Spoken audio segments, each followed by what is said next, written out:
Inside the barbed wire and electrical fence, outside A block in the yard with 1,000 maximum level security inmates. Soccer, basketball, and workouts. This will be the most activity prisoners see all day. And so far, it seems like a calm day.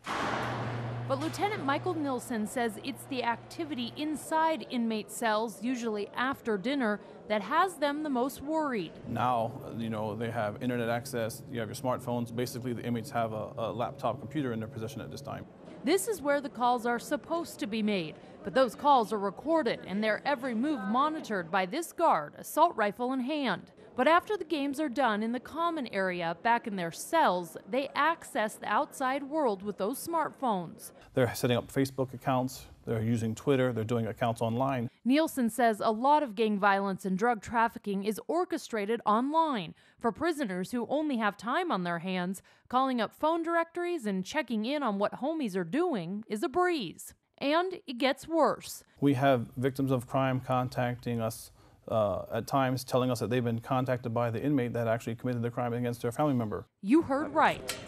And that's not all. For prison guards, keeping peace inside these walls is getting harder because of smartphones. If we have an inmate on one facility calling an inmate at another facility, you could, potentially have a problem spread, and it could spread really quickly. So how do the inmates get their hands on the phones? When a visitor comes to see an inmate in prison, they've got to go through a whole screening process themselves. That includes taking all their belongings and leaving them behind, then going through this metal detector. So it's hard for cell phones to even get inside prison in the first place. And the visiting room isn't any easier to smuggle one in. I noticed when we walked in, these tables are awfully low especially compared to the chairs. What's the reasoning behind that? And the table, again, is built that way so they cannot pass things under the table. But that doesn't stop people from trying. We find them in packages, we find them in mail. They could be in the bindings of books. They're inside hollowed out pieces of soap. They'll be inside a top ramen soup bag. This one's covered in tape, so it's something they could put inside their cell, maybe to the bottom side of their bunk. In fact, last year, just this prison confiscated nearly 600 phones. That's about 50 phones per month. They're found outside the institution on institutional property that maybe a family member might drop them off in hopes of having someone smuggle them into the institution. And who helps do that? Well, just last August, former correctional officer Timothy Rodriguez made big news when he was sentenced to life for hiring a hitman to kill an ex-girlfriend and smuggling drugs and cell phones to inmates. It puts a bad light on all of us. I would have to say that most of our employees are here to do their job well. So now, this is Taser. He's part of the canine search team through the Department of Corrections. Just recently, cell phones were added to the list of things he can find when he goes right into inmate cells every single day. What you got? Oh, good boy.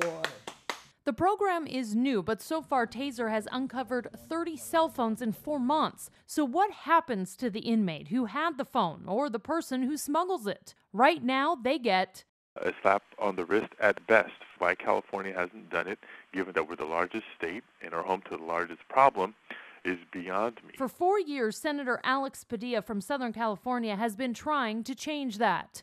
Unfortunately, status quo is if you're a visitor who's trying to smuggle in a cell phone, the worst they can do is take it away.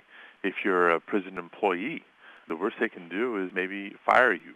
But there's no real consequences today. Right now, Padilla's bill is in the Senate awaiting a vote. If approved, that slap would change to an inmate getting a 6 months good behavior credits taken away. And for someone who helps get one in, it would be a misdemeanor with a $5,000 fine.